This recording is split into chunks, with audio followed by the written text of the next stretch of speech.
ఆరాధన దినంలో మనము ఉన్నాము. మరి దేవునికి మహిమ చెల్లిద్దాం. హల్లెలూయా. ప్రియమైనటువంటి దేవుని బిడ్డలారా, మరి ఈ యొక్క లైవ్ ప్రోగ్రాములు వీక్షిస్తున్నటువంటి మరి ప్రతి ఒక్కరికి కూడా ప్రభువైన యేషువా మెస్సయ్య అతి శ్రేష్టమైన నామంలో శుభములు, శుభాభివందనములు తెలియపరుస్తుంటున్నాను.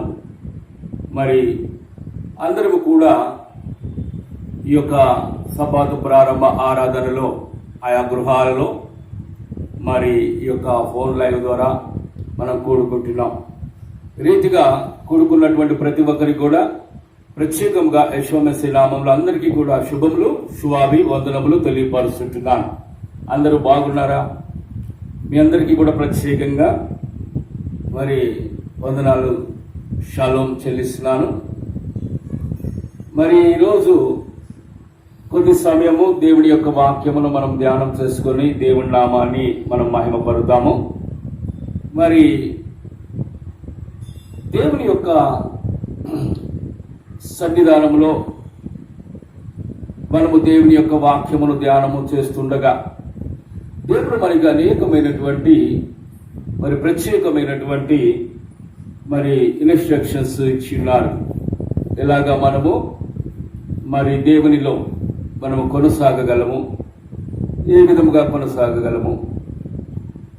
ఆయన చెప్తున్న ప్రతి మాట మనము వినుచు వాటి ప్రకారంగా మనము ముందుకు వెళుతున్నప్పుడు దేవుడు మనకు ముందున్నటువంటి అనేకమైన మార్గంలో ఆయన సరళపరచునై ఉంటున్నాడు.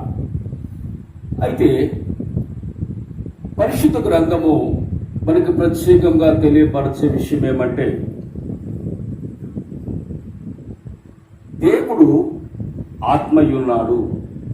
ఆ యొక్క ఆత్మ ద్వారా ఆ యొక్క ఆది కాండంలో ఆయన సృష్టిని ప్రారంభించాడు.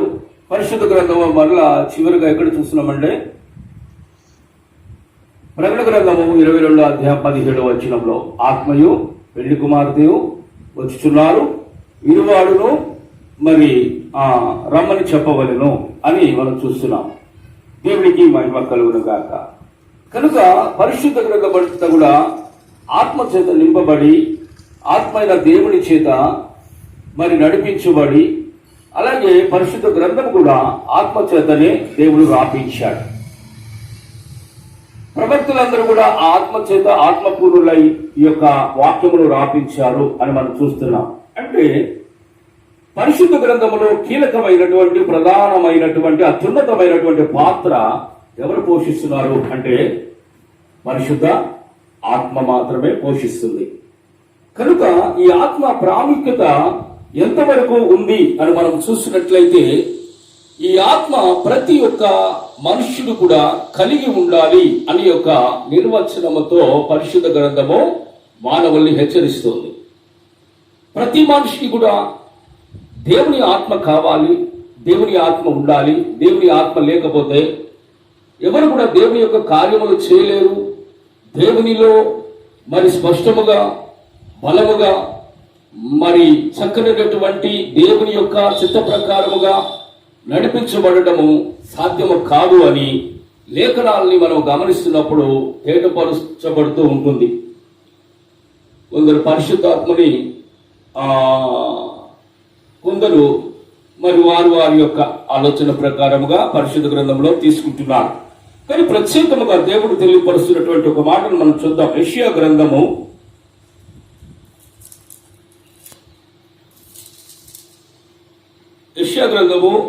63వ అధ్యాయము 17వ వచనము మరి త్వరగా మరి చదివి సహాయం చేయవలసిందిగా మనం చేస్తున్నాను.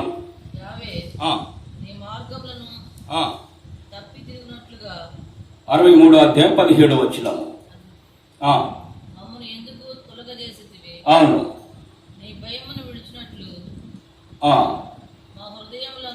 17వ వచనం చూడండి. 12వ వచనం, సారీ 12వ వచనం చూడండి. యెషయా గ్రంథము 63వ అధ్యాయము 12వ వచనము. ఇప్పుడు చదవండి. తమలో తన పరిశుద్ధాత్మను ఉంచినవాడు ఏడి. దేవుడికి మహిమ కలుగును గాక. హల్లెలూయా. ఇక్కడ మనం చూస్తున్నాం, దేవుని యొక్క వాక్యము యెషయా ద్వారా తెలియపరుస్తుంది, తమలో తన పరిశుద్ధ ఆత్మను ఉంచినవాడు ఏడి. అంటే ఇక్కడ తమలో అనగా దేవుని యొక్క బిడ్డలలో, తన అనగా దేవుడు పరిశుద్ధాత్మని ఉంచుచున్నాడు. అలాగ ఉంచినవాడు ఏడి అని యెషయా మరి ప్రవక్త ప్రశ్నిస్తున్నట్లుగా మనం చూస్తున్నాం. అంటే ఇక్కడ మనకి ఏమర్థం అవుతుంది? ప్రతి ఒక్కరిలో కూడా పరిశుద్ధాత్మ ప్రాముఖ్యతను తెలియపరుస్తున్నాడు. పరిశుద్ధాత్మ మరి ఉంచేవారు ఒకరున్నారు, పరిశుద్ధాత్మను ఇచ్చేవారు ఒకరున్నారు. పరిశుద్ధాత్మను మనిషిలో ప్రవేశింపచేసి ఆ మానవుడిని దేవుని చిత్త ప్రకారముగా జీవింపచేయు శక్తి కలిగినటువంటి దేవుడు ఒకడు ఉన్నారు గనుక, మరి అట్టి దేవుడును పరిశుద్ధాత్మ కొరకు మనం ఏం చేయాలి? వేడుకోవాలి. పరిశుద్ధాత్మ కొరకు ఏం చేయాలి? ఆయన యొక్క సన్నిధిని వెతకాలి. మనం పరిశుద్ధాత్మను అడగమని దేవుని యొక్క వాక్యము సెలవిస్తుంది. పూర్వకాలములో కూడా మరి అనేక మంది మనము ప్రవక్తలు చూస్తున్నాం, మరి దేవుని యొక్క కార్యములు చేసిన వారిని, కారణ జన్ములను చూస్తూనే ఉన్నాం. అయితే ఇక్కడ మనం గమనించినట్లయితే వారు వాడబడినట్లుగా మనం చూస్తున్నాం. మోషే కూడా దేవుని చేత బలమైనటువంటి సాధనముగా వాడబడటము మనం గమనిస్తున్నాం. పరిశుద్ధాత్మ చేత మోషే కూడా బలపరచబడిన వాడైన తర్వాత మాత్రమే మోషే దేవుని చిత్తము చేయటానికి ఆయన సమర్పణ చేసుకున్నాడు. పరిశుద్ధాత్మ లేకుండా సమర్పణ చేసుకోలేదు. మోషే ఐగుప్తు దేశంలో ఉన్నప్పుడు మోషే ఐగుప్తుడు కాదని తెలుసుకొని, నేను ఒక ఇశ్రాయేలీయుడని తెలుసుకొని, మోషే తన ఆత్మయందు మేము దేవుని ప్రజలమని గుర్తించాడే గాని ఆ దినాలలో మోషేకు పరిశుద్ధాత్మ ఇంకా తోడుగా రాలేదు. కనుక మోషే ఏం చేశాడు అంటే ఇశ్రాయేలు పక్షముగా ఆలోచన చేయటం మొదలు పెట్టాడు. ఇశ్రాయేలు వారికున్న బాధ శ్రమల్లో నుంచి నేను ఏ విధముగానైనా విడిపించాలి, నాకున్నటువంటి అధికారముతో, నాకున్నటువంటి బలముతో, నాకున్నటువంటి ఆ రాజరికంలో ఉన్నటువంటి స్థానము ద్వారా ఇశ్రాయేలు ప్రజల్ని నేను విడుదల పరచాలి, నా ద్వారా ఇశ్రాయేలు ప్రజలు మేలు పొందాలి అని అనుకున్నాడు. కానీ ఏం చేశాడు? ఒక సందర్భంలో ఐగుప్తీయుడు, ఇశ్రాయేలీయుడు ఇద్దరు కూడా పోరాడుకుంటున్నప్పుడు మధ్యలో వెళ్ళి ఏం చేశాడండి? తన యొక్క ఆత్మ ద్వారా ఉద్రేకపడి అక్కడ ఒక పరిష్కార దిశగా ఐగుప్తుని ఏం చేశాడు? చంపేశాడు. అది దేవునికి ఇష్టమా? అది దేవునికి ఇష్టమా? పరిశుద్ధాత్మకి ఇష్టమా? కానీ కాదు. కానీ పరిశుద్ధాత్మ లేనప్పుడు దేవుని చిత్తము నెరవేర్చాలి, దేవుని బిడ్డల పక్షముగా నేను ఉండాలని మోషే అనుకున్నాడు. కానీ అనుకున్నప్పటికీ కూడా మానవ మనసుతో, మానవ ఆలోచనతో, మానవ హృదయంతో ఏం చేశాడు? మరొక మానవుడిని ఏం చేశాడండి? చంపివేశాడు. కారణము మోషే లోపల ఒక పరిశుద్ధ ఆత్మ ఇంకా నడిపింపు లేదు. ఆ తర్వాత మనం జ్ఞాపకం చేసుకుంటున్నాము, ఐగుప్తు యొక్క రాజ్యంలో ఆ విషయము తెలిసి మోషేను మరి ఆ యొక్క ఐగుప్తు దేశం నుంచి వెలివేశారు. ఆయన మిద్యాను ప్రాంతములకు వెళ్ళిపోయి మరి అక్కడ ఇత్రో అనే ఒక యాజకుని కలుసుకుని అక్కడ ఉంటూ వారి యొక్క కుమార్తె వివాహము చేసుకుని గొర్రెలు కాస్తూ ఉంటున్నప్పుడు ఒక సందర్భంలో మరి దేవుడు మోరియా పర్వతము పైనుంచి మరి మోషేను మరి అగ్ని పోగల ద్వారా ఆకర్షించాడు. దేవునికి మహిమ కలుగును గాక. హల్లెలూయా. ఎప్పుడైతే ఆ యొక్క అగ్ని అనేది ఆ పర్వతం మీద చూస్తున్నాడో ఆ స్థలమునకు వెళ్ళి ఆ అగ్ని దగ్గరికి వెళ్ళి నిలబడినప్పుడు అక్కడ నుంచి ఒక స్వరం వస్తుంది, మోషే నువ్వు నిలబడినటువంటి స్థలము పరిశుద్ధమైన స్థలము. ఎందుకు? అక్కడ పరిశుద్ధాత్ముడు ఉన్నాడు. దేవునికి మహిమ కలుగును గాక. హల్లెలూయా. కనుక మోషేతో మాట్లాడుతున్నటువంటి ఆ పొదలో మాట్లాడుతున్నటువంటి ఆ యొక్క స్వరము పరిశుద్ధాత్మ స్వరం. పరిశుద్ధాత్ముడు మాట్లాడుతున్నప్పుడు ఒక్కొక్క మాట కూడా మోషేను తాకి మోషే తన యొక్క ఆత్మలో ఆ పరిశుద్ధాత్మలో ఆయన తీసుకున్నాడు. ఆ పరిశుద్ధాత్మకు లోబడటము ప్రారంభించబడింది. పరిశుద్ధాత్మ చెప్తున్న ప్రతి మాట కూడా అక్కడ లోబడి వినటము మొదలుపెట్టాడు. ఎప్పుడైతే పరిశుద్ధాత్మ మోషే ఎదుట మరి ప్రత్యక్షమై మోషే తన లోపములను తెలియపరుస్తూ మోషే యొక్క మరి బలహీనతలన్నిటిని కూడా తీసివేయడానికి ఇష్టపడి మోషేని మరి పరిశుద్ధాత్మ అభిషేకము చేత తాకబడినట్లుగా అక్కడ చూస్తున్నాం. దేవుడికి మహిమ కలుగును గాక. హల్లెలూయా. కనుక మోషే ఏం చేస్తున్నాడు అంటే ఆ పర్వతములో పొదల నుంచి మాట్లాడినటువంటి ఆ దేవుని యొక్క స్వరము, పరిశుద్ధాత్మ యొక్క స్వరము చేత మోషే అభిషేకింపబడిన వాడై ఆ స్థలములోనే దేవుని యొక్క పరిశుద్ధాత్మ పూర్ణుడుగా మార్చబడ్డాడు. దేవుడికి మహిమ కలుగును గాక. హల్లెలూయా. ఆ దినమందే మోషే యొక్క ఆత్మలో ఒక భారము ప్రారంభించబడింది. అది ఏమిటి అంటే, నేను తిరిగి వచ్చిన ఐగుప్తు దేశములకు వెళ్లి ఇశ్రాయేలు ప్రజలందరినీ కూడా నేను విడుదల పరచడానికి నేను దేవుని పని కొరకు వాడబడాలి అని నిర్ణయం తీసుకున్నాడు. ప్రియమైన దేవుని బిడ్డలారా, మనం జాగ్రత్తగా గమనించినట్లయితే పరిశుద్ధాత్మ లేకుండగా మనం ఏ పరిచర్య చేయలేం. పరిశుద్ధాత్మ లేకుండగా దేవుని పని చేయలేం. పరిశుద్ధాత్మ లేకుండగా దేవుని పని చేసిన మోషే మొట్టమొదటి ఏ అనుభవంలో ఉన్నాడో, దేవుని ప్రజల పక్షముగానే ఉన్నాము, మరి ఇశ్రాయేలు దేవుడు ఉన్నాడు, ఆ దేవుడు మాకు తోడై ఉన్నాడని ఏం చేశాడు? ఒక ఐగుప్తీయుణ్ణి చంపేశాడు. అంటే మోషే దేవుని పని చేయడానికి ఇష్టపడ్డాడు. ఇశ్రాయేలు ప్రజల పక్షంగా ఉండడానికి ఇష్టపడ్డాడు. ఇశ్రాయేలు ప్రజలకి ఒక రాజ్యము కావాలని తపనతో ఉన్నాడు. కానీ తన సొంత నిర్ణయాలు ఎలాంటి అండి? తన సొంత ఆలోచనలు, తన సొంత ప్రేరేపణలు, తన సొంత మరి ఇష్టానుసారమైనటువంటి ఆలోచన ద్వారా ముందుకు వెళ్ళాడు గనుక మోషే ఐగుప్తు దేశంలో కూడా నిలవలేకపోయాడు. ఐగుప్తు దేశంలో ఒక నేరస్తుడుగా చిత్రీకరించబడ్డాడు. ఐగుప్తు దేశంలో మోషేకి స్థానం లేకుండా అయిపోయింది.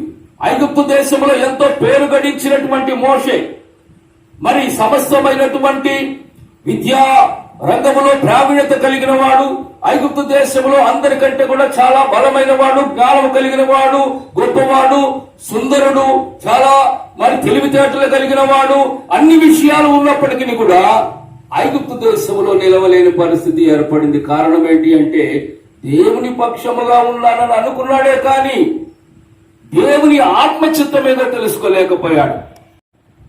కానీ ఎప్పుడు ఆ యొక్క మోషే దేవుని పరిచర్య ప్రారంభించబడిందో తెలుసండి? కరెక్ట్ అయిన పరిచర్య. ఆ యొక్క దేవాది దేవుడు పదలో నుంచి మాట్లాడుతూ ఆయన ఒక్కొక్క మాట మోషేని తాకుతున్నప్పుడు మోషే లోపల ఒక ఎరైటింగ్ ప్రారంభించబడింది. మోషే లోపల ఒక పరిశుద్ధాత్మ శక్తి మోషేని తాకుతూ, కదిలిస్తూ, మోషేని బలపరుస్తూ, మోషే చేయవలసినటువంటి కార్యము ఏమిటో ఆయన లోపల అర్థం అవటము ప్రారంభించబడింది. దేవుని చిత్తం ఏమిటో అర్థం చేసుకోవటం ప్రారంభించబడ్డాడు. దేవుని యొక్క సన్నిధానములో ఆయన ప్రయాణము చేస్తూ మరి ఎక్కడి నుంచి ఆయన తిరిగి వచ్చాడో అదే యొక్క ఐగుప్తు దేశములకు వెళ్ళటానికి నిర్ణయించాడు. ఎందుకంటే దేవుడు మోషేతో చెప్తున్నాడు, ఆ యొక్క ఐగుప్తు దేశంలో నా ప్రజల మొర నా దగ్గరికి చేరింది, నీవు వెళ్ళి మరి ఐగుప్తులో ఆ ప్రజల్ని విడుదల పరచమని.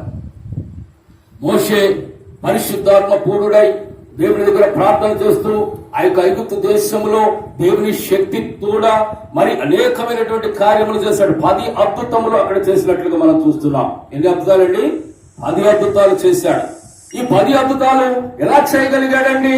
ఒక సాధారణమైన మానవుడు, సామాన్యమైనటువంటి మానవుడు ఎలాగ చేయగలిగాడంటే, ప్రియమైన దేవుని బిడ్డలారా, మోషేకు దేవుని యొక్క ఆత్మ అభిషేకము ఉంది కనుక ఆయన చేయగలిగాడు. మనం అనవచ్చు, ఏమంటే మోషేకు పరిశుద్ధాత్మ ఉందా? పరిశుద్ధాత్మ ఉందని ఎక్కడ ఉంది అని అనుకోవచ్చు. చూడండి, మనము ఒక సందర్భాన్ని చూద్దాం. సంఖ్యాకాండము 11వ అధ్యాయము 17వ వచనాన్ని మనం చూసినట్లయితే మరి దేవుడు చెప్తున్నాడు, మోషే ఇదిగో నీ మీద వచ్చినటువంటి ఆత్మలో మరొక 70 మందికి నేను నీ ఆత్మలో నుంచి పాలు వారికి ఇస్తానని చెప్పాడు. దేవునికి మహిమ కలుగును గాక. హల్లెలూయా. ఈ సందర్భాన్ని మనం జ్ఞాపకం చేసుకుంటే మోషే ఇశ్రాయేలు ప్రజల్ని పరిశుద్ధాత్మ చేత నడిపిస్తూ మరి అరణ్యములో మరి వారికి కావలసినటువంటి ప్రతి ఒక్క అవసరతలు దేవుని దగ్గర ప్రార్థన చేస్తూ దేవుని బిడ్డలకు అవసరతలను దేవుని పక్షముగా ఉండి దేవుని సన్నిధానంలో మానవులకి దేవునికి మధ్యవర్తిగా ఉండి మరి ఆ యొక్క ఇశ్రాయేలు ప్రజల యొక్క ప్రతి ఒక్క మరి ఆ విషయంలో కూడా మోషే పరిచర్య చేస్తూ ఉన్నాడు. కానీ ఒక సందర్భంలో చూసినట్లయితే ఇశ్రాయేలు ప్రజలు మోషే దగ్గర ఒక మరి మనవి చేస్తున్నారు. ఏంటి అంటే, ఇదిగో మేము ఈ యొక్క అరణ్యములో ప్రయాణము చేస్తున్నప్పుడు మేము అరణ్యములో ఉన్నాము, కానీ మాకు మరి సరైనటువంటి ఆహారము లేదు. మేము కీరకాయలు తింటున్నాము, ఉల్లిపాయలు తింటున్నాము, దోసకాయలు తింటున్నాము, మరి కీరకాయలు అవన్నీ కూడా తింటున్నాము, మాకు తృప్తి లేదు. అలాగే మన్నా కురుస్తుంది, మన్నాని తిని కూడా మాకు తృప్తి లేదు. కనుక మేము మరి తృప్తికరముగా ముందుకు వెళ్ళలేకపోతున్నామని మోషే దగ్గర విన్నపం చేశారు. అప్పుడు మోషే ఏం చేశాడు తెలుసా? దేవుని సన్నిధానంలో మోకరించి ఆయన చెప్తున్నాడు, ఇశ్రాయేలు ప్రజల్ని నేను కన్నానా, ఇశ్రాయేలు ప్రజల్ని నేను నడిపించుట ప్రభువా, ఈ యొక్క నాయన పరిచర్య చాలా భారముగా ఉంది, నేను చేయలేను అని బాధపడుతూ ఉంటున్నప్పుడు దేవుడు మోషేతో చెప్పాడు, మోషే ఇదిగో నువ్వు ఒక 70 మందిని ఏర్పరిచినప్పుడు నీ పరిచర్యలో వారు కూడా పాలుభాగస్తులై ఉంటారు. నువ్వు చేసే పరిచర్యలో, నువ్వు చేసే పనిలో ఒక 70 మంది నువ్వు ఏర్పరచుకున్నప్పుడు నేను నీకు ఎలాంటి పరిశుద్ధ ఆత్మను ఇచ్చానో అలాంటి యొక్క ఆత్మను నేను వారికి కూడా నేను అనుగ్రహిస్తానని చెప్పేసి మోషేతో చెప్పినప్పుడు మోషే ఏం చేశాడు? మరొక 70 మందిని మరి ఎన్నిక చేసుకున్నాడు. ప్రియమైన దేవుని బిడ్డలారా, ఇక్కడ ఒక విషయం మనం జ్ఞాపకం చేసుకుందాం. దాదాపుగా ఇశ్రాయేలు ప్రజల సంఖ్య 20 లక్షల మంది ఉన్నారు. 20 లక్షల మందిలో ఎంతో మంది మరి దేవుని యొక్క కృపను పొంది దేవుని యొక్క అద్భుతములు చూసి దేవుని యొక్క మరి విడుదలను వారు అనుభవించి మరి కళ్ళారా అద్భుతాలను చూసినటువంటి వారు ఎంతో మంది ఉన్నారు. కానీ దేవుడు ఏం చెప్తున్నాడంటే వారిలో ఒక్క 70 మందిని ఎంపిక చేయమంటున్నాడు. ఎంతమంది చేయమంటున్నాడు అండి? 70 మందిని చేయమంటున్నాడు. ఎందుకు 70 మందిని చేయమంటున్నాడు అంటే ఆ 70 మంది దేవుని దృష్టిలో ఉన్నవారు. దేవునికి మహిమ కలుగును గాక. హల్లెలూయా. ఆ 70 మందిని కూడా నువ్వు సెలెక్టింగ్ చేసినట్లయితే వారు పరిచర్య చేయాలి అంటే, వారు పరిచర్యలో ఉండాలంటే ఆ 70 మందికి ఏం అవసరం తెలుసా? మోషే పరిశుద్ధాత్మ అవసరం. అందుకని నీకు నేను ఏ ఆత్మనైతే ఇచ్చానో ఆత్మలో పాలు 70 మందికి నేను ఇస్తానని చెప్పాడు. దేవునికి మహిమ కలుగును గాక. హల్లెలూయా, హల్లెలూయా. మరి చూడండి ప్రియమైన దేవుని బిడ్డలారా, మరి 70 మందిని తీసుకుని మోషే ఇదిగో ఆయా పనులు విధించి ఇశ్రాయేలు ప్రజల్ని మరి చక్కగా పంతులుగా నడిపించడానికి, వారికి పరిచర్య చేయడానికి, వారిని చక్కగా నిర్గమంలో వారిని ప్రయాణింప చేయడానికి మరి సానుకూలంగా 70 మందిని మోషే వాడుకోవచ్చును. కానీ దేవుడు చెప్తున్నాడు, ఆ 70 మందికి నీవు పరిశుద్ధాత్మ లేకుండా వాడుకోవటానికి కుదరదు. దేవుడికి మహిమ కలుగును గాక. హల్లెలూయా. ఎందుకు అంటే మోషే పరిచయం చేస్తున్నాడు పరిశుద్ధాత్మ ద్వారా. అలాగే మోషేకి కూడా సహాయకులుగా 70 మందిని ఉంచాలి అంటే ఆ 70 మంది కూడా ఏమవ్వాలి? పరిశుద్ధ ఆత్మ పొందాలి. పరిశుద్ధాత్మ లేకుండా పరిచర్య లేదు. పరిశుద్ధాత్మ లేకుండా పరిచర్య చేయటం అసాధ్యం. పరిశుద్ధాత్మ లేకుండా, పరిశుద్ధాత్మ నడిపింపు లేకుండా, పరిశుద్ధాత్మ నింపబడకుండా, పరిశుద్ధాత్మలో ఉండకుండా దేవుని యొక్క పరిచర్య చేయాలనుకోవటము అది అసాధ్యం. ఏంటండి? అసాధ్యం. ఒకవేళ చేయవచ్చును. మరి నేను దేవుణ్ణి ఇష్టపడుతున్నాను, దేవుని కొరకు నేను ఏదైనా పని చేయాలి, దేవుని కొరకు నేను ఏదైనా కార్యం చేయాలి, దేవుని కొరకు నేను ఏదైనా కూడా శ్రమ పడాలి అని అనుకోవచ్చు. కానీ అది కరెక్ట్ అయినటువంటి పరిచర్య కాదు. ఎందుకు అంటే అపొస్తలుల కార్యములో కూడా మనం 18వ అధ్యాయంలో మరి ఒక వ్యక్తిని మనం చూస్తున్నాం. ఆయన పేరు అపోల్లో.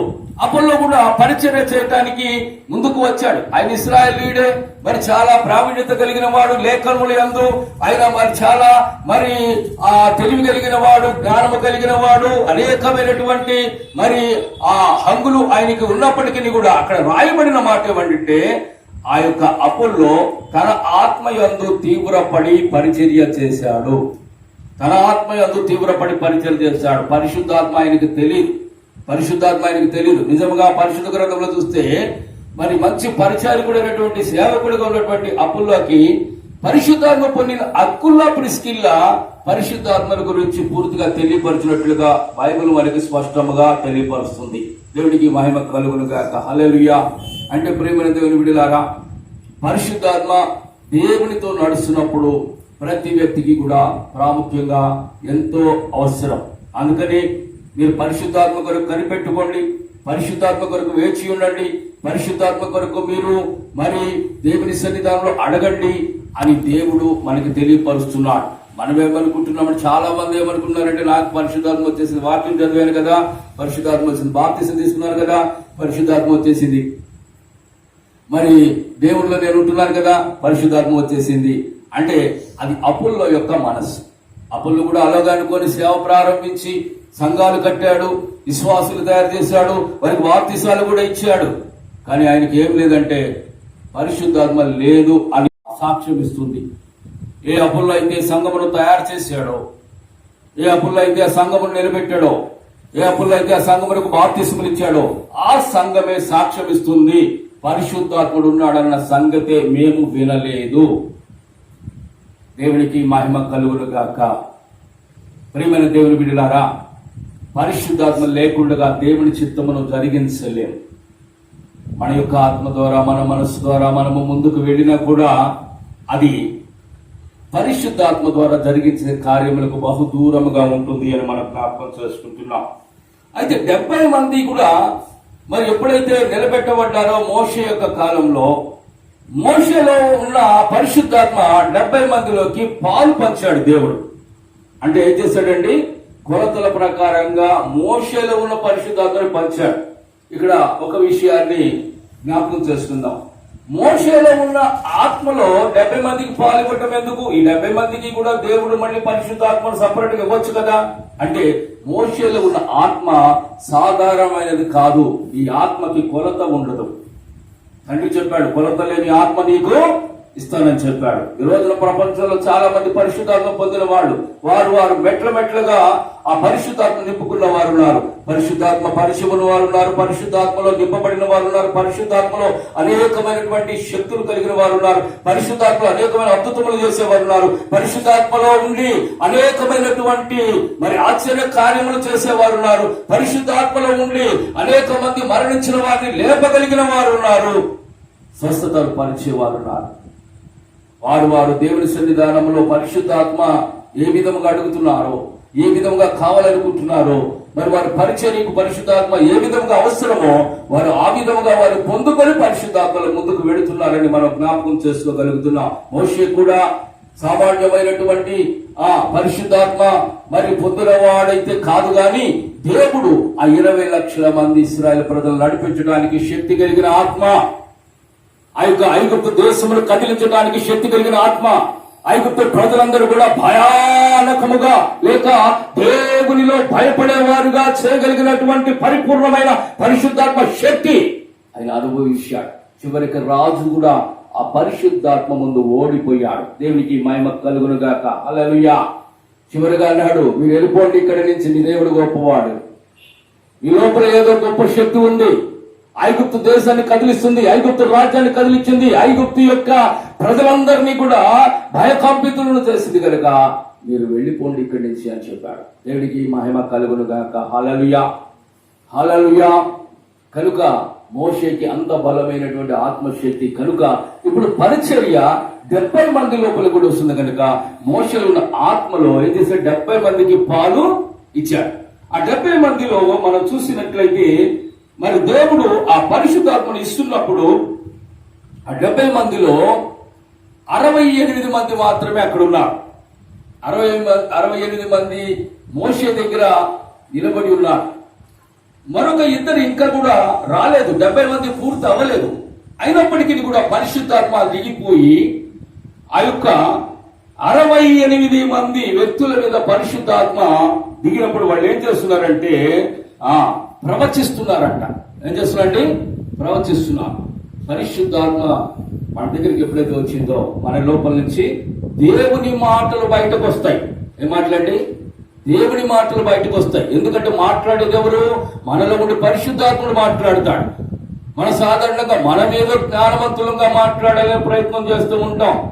మనమేదో కొన్ని తెలుసుకొని అక్కడ మాటలు ఇక్కడ మాటలు అన్ని ఆలోచనలో పెట్టుకొని వాటి ద్వారా దేవుణ్ణి ఏదో మహిమపరచాలని అనుకుంటాం. కానీ నువ్వు ఎప్పుడైతే డమ్మి అయిపోతావో, నువ్వు ఎప్పుడైతే నిస్సహాయంగా మారిపోతావో, నువ్వు ఎప్పుడైతే నీ శక్తి కోల్పోతావో అప్పుడు పరిశుద్ధాత్మ నీ దగ్గరకు వచ్చి పరిశుద్ధాత్మ ద్వారా నీవు బలమునందు నడిపించబడటానికి, లేకపోతే బలమునంది కొంతమంది నడిపించడానికి ఆ శక్తిమంతుడు అవుతావు. దేవునికి మహిమ కలుగునుగాక. హల్లెలూయా. అందుకని ఆ 68 మంది ప్రవచనాలు చెప్పడం మొదలు పెట్టారు. దేవుని మాటలు చెప్పడం మొదలు పెట్టారు. ఇశ్రాయేలు ప్రజలందరూ కూడా ఆ వారిలో ఉన్నటువంటి ఆత్మశక్తిని చూసి వారి మాటల ద్వారా ఇదిగో దేవుడు వీరితో ఉన్నారని వారు గమనించారు. ప్రియమైన దేవుని బిడ్డలారా, ఒక మాట చెప్తాను. దేవుని బిడ్డలు నిజంగా దేవునితో ఉన్నారని చెప్పడానికి రుజువేంటి తెలుసా? పొందిన బాప్తిసం కాదు, లేకపోతే మనం మరి తెల్లని వస్త్రాలు వేసి కనబడటం కాదు, లేకపోతే దేవుని పేరిట కొన్ని భక్తి కార్యక్రమాలు చేయటం కాదు, లేకపోతే దేవుని వాక్యం కొంతమందికి చెప్పటం కాదు. కానీ ఎవరైతే వారు ఆత్మపూర్ణులై దేవుని యొక్క పరలోక రాజ్య మర్మములను మాట్లాడటం ప్రారంభిస్తారో అప్పుడు వారిని ఏమని గుర్తుపట్టొచ్చు తెలుసా? వారు పరిశుద్ధాత్మతో నింపబడి ఉన్నారని గుర్తుపట్టవచ్చు. దేవునికి మహిమ కలుగునుగా. హల్లెలూయా. పరిశుద్ధ గ్రంథమంతా కూడా అదే సాక్ష్యం ఇస్తుంది. నీ లోపల నుంచి దేవుని మాటలు రావాలి. మరి నీ లోపల నుంచి గర్వము, నీ లోపల నుంచి అహంకారం, నీ లోపల నుంచి అసూయ, నీ లోపల నుంచి మరి వెలితి పడటము, నీ లోపల నుంచి మరి దేవుని యొక్క పరిచర్య కొరకు విసుగుదల కలిగి ఉండటం, నీ లోపల నుంచి దేవునికి ఏమైనా చేయాలి అంటే మరి చేయలేకపోవడం, లేకపోతే లోబడలేని జీవితము, ఇవన్నీ కూడా ఒక మానవ మనసుకు కలిగినటువంటి ఒక మరి కార్యాలే తప్ప పరిశుద్ధాత్ముడు ద్వారా వచ్చేవి కావు. పరిశుద్ధాత్మ ద్వారా వచ్చేది ఏమంటే లోబడుతుంది, విధేయత కలిగి ఉంటుంది. ఎంత కష్టమైన శ్రమ పడటానికి సిద్ధపడినటువంటి ఒక సిద్ధపాటు మన లోపల కలిగించేదే పరిశుద్ధ ఆత్మ. మోషే నువ్వు బయలుదేరమన్నప్పుడు ఐగుప్తు దేశంలో నుంచి కాలినడకన బయలుదేరాడు. కానాను వెళ్ళాలి, చాలా ప్రయాణం. అంటే మోషే బయలుదేరేటప్పుడు కానాను ఎక్కడుందో మోషేకి తెలియదా? ఐగుప్తు దేశంలో చాలా విద్య కలిగినటువంటి వాడు, చదువుకున్నవాడు, చాలా గొప్ప జ్ఞానం కలిగిన వాడు. మరి ఆ యొక్క దేశాల బోర్డర్స్ ఎక్కడున్నాయో తెలుసు, ఆ దేశాల పేర్లు ఎక్కడున్నాయో తెలుసు, కానాను ఎంత దూరంలో ఉందో తెలుసు, కానాను దగ్గరికి వెళ్ళాలంటే ప్రయాణం ఎలాగో తెలుసు, మధ్యలో సముద్రం ఉంటుందని కూడా అన్నీ తెలుసు. తెలిసినప్పటికీ కూడా దేవునికి విధేయత చూపించి అది ఎంత కష్టమైనా, ఎంత భారమైనా, ఎంత శ్రమ అయినా నా జీవితం మొత్తం దారబోసి కష్టపడి తగ్గించుకొని పని చేయాలనే ఒక నిర్ణయము మోషే లోపల ఆత్మ ద్వారా మోషేకి కలిగింది. మనం గమనించాలి. దేవునికి మహిమ కలుగునుగాక. హల్లెలూయా. అట్టి యొక్క ఆత్మచిత నడిపించబడి మరి 68 మంది మీద పరిశుద్ధాత్మ దిగినప్పుడు వారు ప్రవచనాలు చెబుతుండగా ఒక ఇద్దరు ఆ యొక్క మరి దేవుని చిత్తమును చేయడానికి లేటుగా వారు వస్తూ ఉన్నారు. వారు ఆ యొక్క 70 మందిలో వారు కూడా కలవాలి. 70 మందిలో కలవడానికి ఆ ఇద్దరు వస్తూ ఉన్నారు. వాళ్ళ పేర్లు కనుక మనం గమనించినట్లయితే ఒక ఆయన పేరు ఎల్దాదు, రెండో ఆయన పేరు మేధాదు. ఈ ఇద్దరు ఎక్కడ ఉన్నారంటే పాళెము దగ్గర ఉన్నారు. ఎక్కడున్నారంటే పాళెములో ఉన్నారు. కానీ దేవుడి ఆత్మ అక్కడ దిగిపోయింది. వారందరూ కూడా ప్రవచనాలు చెప్తున్నారు. వీరు ప్రయాణము వెళుతూ ఉన్నారు. దేవుని ఆత్మ అక్కడ 68 మంది ఎప్పుడైతే దిగిపోయిందో ఆత్మ పాలు వీళ్ళిద్దరి మీద కూడా వచ్చేసింది. దేవునికి మహిమ కలుగునుగా. హల్లెలూయా. మీరు ఎక్కడున్నారు తెలుసండి? పాళెములో ఉన్నారు. ఎక్కడున్నారు? పాళెములో ఉన్నారు. అంటే పరిశుద్ధాత్మ నీవెక్కడున్నా కూడా నిన్ను వెంబడిస్తుంది. పరిశుద్ధాత్మ కనుక నీకు ఇవ్వాలని దేవుడు అనుకుంటే నీవు ఏ స్థలంలో ఉన్న పరిశుద్ధాత్మ పొందగలవు, ఏ ప్రాంతంలో ఉన్న పరిశుద్ధాత్మ పొందగలవు, ఏ యొక్క స్థితిలో ఉన్న నువ్వు పరిశుద్ధాత్మ పొందగలవు. దేవుడికి మహిమ కలుగునుగాక.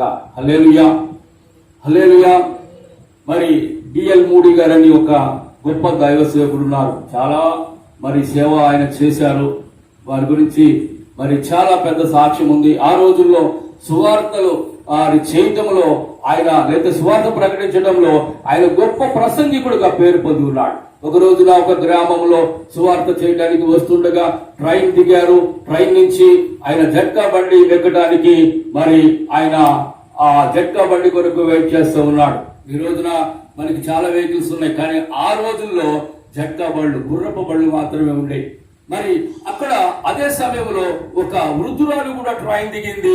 ఆమె కూడా మరి దేవుని బిడ్డ లేక క్రైస్తవరాలు కనుక ఆమె కూడా జట్కా బండి కొరకు చూస్తున్నప్పుడు ఒక బండి వచ్చింది. ఆ బండి లోపలికి ఇద్దరు ఎక్కారు. ఎక్కిన తర్వాత ఆ వృద్ధురాలు డిఎల్ మూడీ గారిని చూసి, అయ్యా మీరు చూస్తే దేవుని సేవకుల్లాగా ఉన్నారని అడిగింది. అవునమ్మా, నేను దేవుని సేవకుడిని అన్నారు. ఓకే, చాలా మంచిదయ్యా, మీరు దేవుని సేవకులైతే ఎక్కడ పరిచయం చేస్తున్నారు? అమ్మా, నేను చాలా ప్రాంతాల్లో పరిచయం చేస్తున్నాను, నేను గొప్ప సువార్థికుడిని, మీ గ్రామంలో మేము సువార్త చేయడానికి నేను ప్రయాణమై వచ్చానమ్మా. సరే మంచిదయ్యా, అయితే నేను ఒక మాట అడుగుతానయ్యా, నా సమాధానం చెప్పండి. ఏంటమ్మా? అయ్యా మీరు మరి చాలా గొప్ప ప్రసంగికులు కనుక, గొప్ప దైవజనులు కనుక ఏమి అనుకోవద్దు, మీరు విశ్వసించినప్పుడు పరిశుద్ధాత్మ పొందారా అని అడిగింది. వెంటనే ఆయనకి కోపం వచ్చింది. నేను బాప్తిసం తీసుకున్నప్పుడే పరిశుద్ధాత్మ పొందేశాను, పౌర రూపంలో నా మీదకి వచ్చేసింది, మీరు పరిశుద్ధాత్మ లేకుండా నేను ప్రసంగాలు ఎలా చేస్తాను? లేదయ్యా, పరిశుద్ధాత్మ ప్రత్యేకముగా ఉంటుంది, పరిశుద్ధాత్మ అడిగిన వారికి ఇస్తానని చెప్పాడు. పరిశుద్ధాత్మ వచ్చినప్పుడు పరిశుద్ధాత్మ నీ నోటి నుంచి మరి నీవెన్నడూ మాట్లాడని కొత్త మాటల్ని నిపిస్తుందయ్యా. అయితే ఆయన అన్నాడు, ఆ కొత్త పరిశుద్ధాత్మ, కొత్త మాటలతో ఉన్న పరిశుద్ధాత్మ ఇప్పుడు నాకు వచ్చేలాగా మరి నువ్వు విశ్వసించినట్లయితే నువ్వు ప్రార్థన చేయి, ఒకవేళ దేవుడు నాకు ఇస్తే నేను తీసుకుంటానని చెప్పాడు. వెంటనే ఆమె జట్కా బండి ప్రయాణంలో ఉంది. జట్కా బండిలోనే మోకరించింది, ప్రార్థన చేయటం ప్రారంభించింది. అయ్యా, ఈ దైవ సేవకుడికి పరిశుద్ధాత్మ దయచే ప్రభువా, ఈయన చేస్తున్న పరిచర్యలో మీరు కూడా తోడుగా ఉన్నట్లయితే ఇంకా బలమైన పరిచర్య జరుగుతుందని చెప్పేసి ఆమె ఆ ప్రార్థన చేయటం ప్రారంభించింది. వారు ప్రయాణము చేస్తూ ఉండగానే ఒక్కసారిగా పరిశుద్ధాత్మ ఆ యొక్క డిఎల్ మూడీ గారి మీదకి వచ్చేసింది. వచ్చినప్పుడు ఆయన ఆ బండిలోనే ఆ పరిశుద్ధాత్మ శక్తితో ఆయన ఎగురుతూ ఏవేవో మాటలు మాట్లాడుతూ ఆ బండిలోనే ఆయన చాలా మరి ఆ శక్తిని పొందాడు. చివరికి ఆ బండి కూడా ప్రయాణము ఆగిపోయింది. ఏమిటి అంటే ఆ యొక్క డిఎల్ మూడీ గారి యొక్క మరి పరిస్థితి అంతా కూడా మార్చబడింది. దేని ద్వారా మార్చబడిందో తెలుసా? పరిశుద్ధాత్మ ఆయన లోపలికి వచ్చినప్పుడు ఆయన లోపల ఒక మార్పు కనబడింది. దేవునికి మహిమ కలుగునుగాక. హల్లెలూయా. ఆ రోజు నుంచి పరిశుద్ధాత్మ పొందిన తర్వాత ఆయన అనుభవాల్ని పుస్తక రూపంలో మాట్లాడుతున్నప్పుడు, నేను పరిశుద్ధాత్మ ద్వారా చాలా గొప్ప కార్యములు నేను చేయడానికి దేవుడు నాకు సహాయం చేశాడు. నేను నోరు తెరిచినప్పుడు పరలోకం నుంచి దేవుడు నాకు అనేకమైన మాటలు అందిస్తున్నాడని సాక్ష్యం ఇవ్వగలిగాడు. దేవునికి మహిమ కలుగునుగాక. హల్లెలూయా. ప్రియమైన దేవుని బిడ్డలారా, ఇదిగో యెషయా చెప్తున్నారు, ఇదిగో తమలో తన పరిశుద్ధాత్మ ఉంచిన వాడు ఏడి. ఈరోజు ఒకవేళ ఉన్న స్థలంలోనే అయా పరిశుద్ధాత్మ మరి నా లోపల ఉంచడానికి ప్రభువా నన్ను గుర్తించుకొని నా మీదకి ఒక పరిశుద్ధాత్మ, నా లోపలికి ఒక పరిశుద్ధాత్మని, నేను పరిశుద్ధాత్మతో నింపబడినట్లుగా నాకు సహాయం చేయమని నువ్వు ఉన్న పాటను నువ్వు అడగలిగినట్లయితే దేవుడు నీకు సహాయం చేస్తాడు. ఎందుకంటే నువ్వు దేవుని పరిచయం చేయాలన్నా, దేవుని యొక్క సన్నిధానంలో నువ్వు కార్యములు చేయాలన్నా, ఒకవేళ దేవునికి నమ్మకంగా నువ్వు జీవించాలన్నా, దేవుని వాక్యము నెరవేర్చాలన్నా, దేవుని యొక్క సన్నిధానంలో నీ బలమైనటువంటి వ్యక్తిగా మార్చబడాలన్నా పరిశుద్ధాత్మ నీకు అవసరమని పరిశుద్ధ గ్రంథము అనేక సేవకుల మరి జీవితాల్లో రూఢీపరిచి ఉంది. కనుక నీవు కూడా అడిగినట్లయితే వారికి పరిశుద్ధాత్మ ఇచ్చిన దేవుడు నీకును కూడా పరిశుద్ధాత్మ అనుగ్రహిస్తాడు. ఎందుకంటే దేవుని వాక్యం చెప్తుంది, ఆత్మ లేనివాడు నావాడు కాడు. కనుక పరిశుద్ధాత్మ లేకపోతే దేవునితో మనం పాలు పంచుకోవటం కష్టం కనుక ఈ రాత్రికాల సమయంలో పరిశుద్ధాత్మ ద్వారా మనమందరూ కూడా నింపబడదుము గాక. పరిశుద్ధాత్మ ద్వారా మనమందరూ కూడా బలమైనటువంటి దేవుని కార్యములు చేయుదుము గాక. పరిశుద్ధాత్మ ద్వారా దేవుని యొక్క మరి ఆలోచన మరి సరళిలో మనమందరూ కూడా ప్రయాణము చేయుదుము గాక. మరి ప్రకటన గ్రంథము చివరిగా 22వ అధ్యాయము 17వ వచనములో కూడా ఆత్మయు పెళ్లి కుమార్తెయు రమ్ము అని చెప్పుచున్నారు, వినువాడును రమ్ము అని చెప్పవలను. ప్రియమైన దేవుని బిడ్డలారా, రేపు సంఘం ఎత్తబడిపోతుంది. సంఘము ఎత్తబడిపోతుంది అంటే సంఘము మరి విడిగా ఎత్తబడటానికి సాధ్యము కాదు. సంఘముతో ఎవరుండాలంటే ఆత్మ ఉండాలి. పెళ్లి కుమార్తె అయినటువంటి సంఘము పక్కన ఎవరుండాలి? ఆత్మ ఉండాలి. లేదా పెళ్లి కుమార్తె అయినటువంటి సంఘము లోపల ఎవరుండాలి? పరిశుద్ధ ఆత్మ ఉండాలి.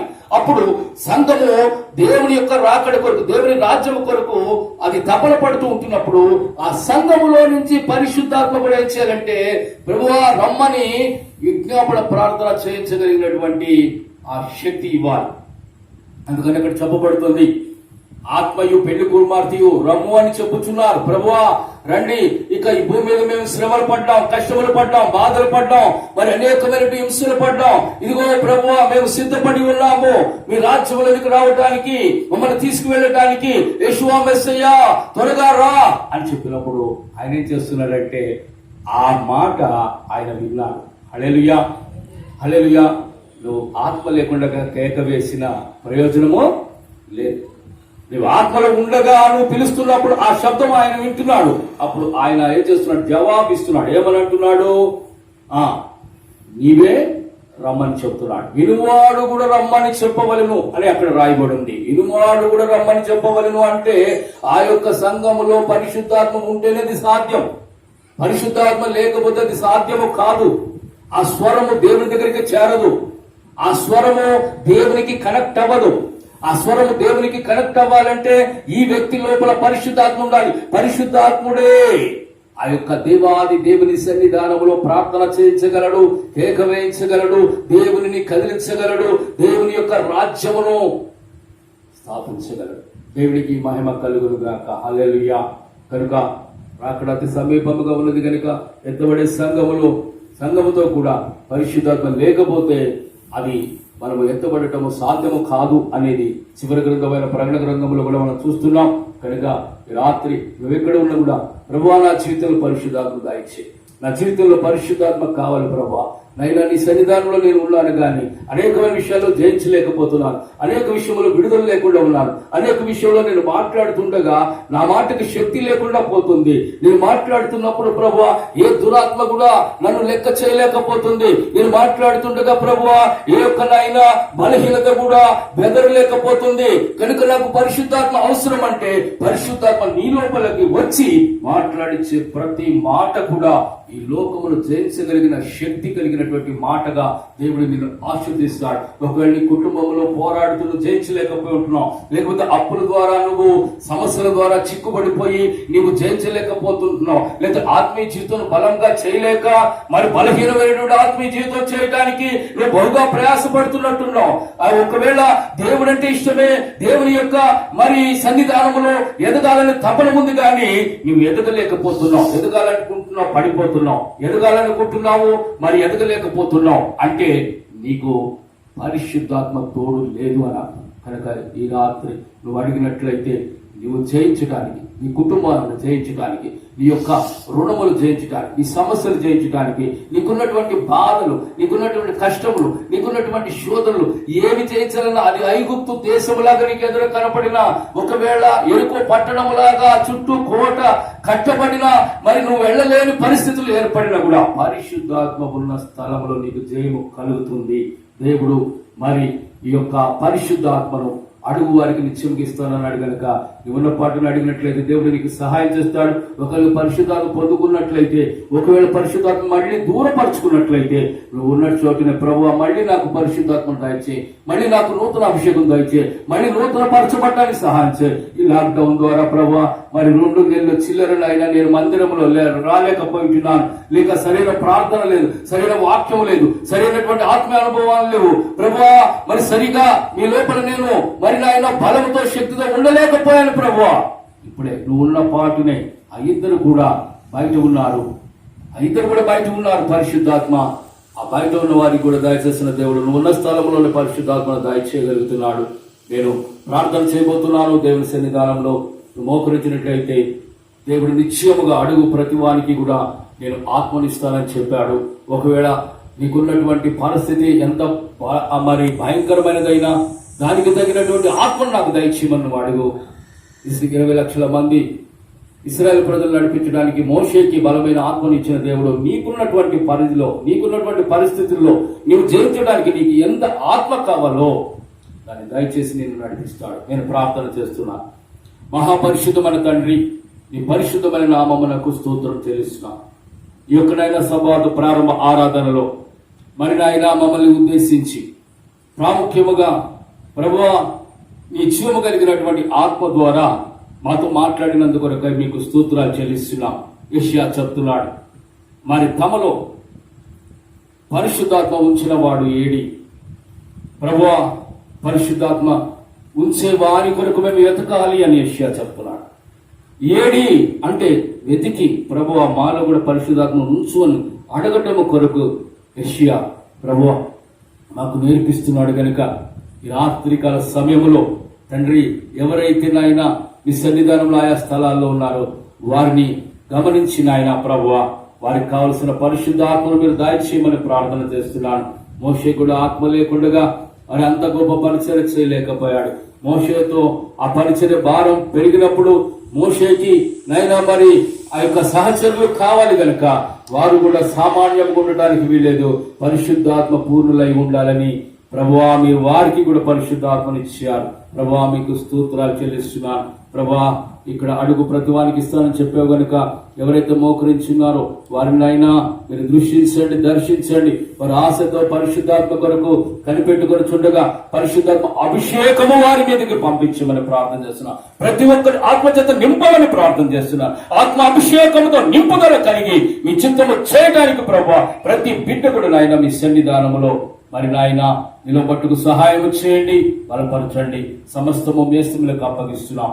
యెషయా మెస్సీ నామంలో ప్రార్థిస్తున్నాము తండ్రి, ఆమేన్.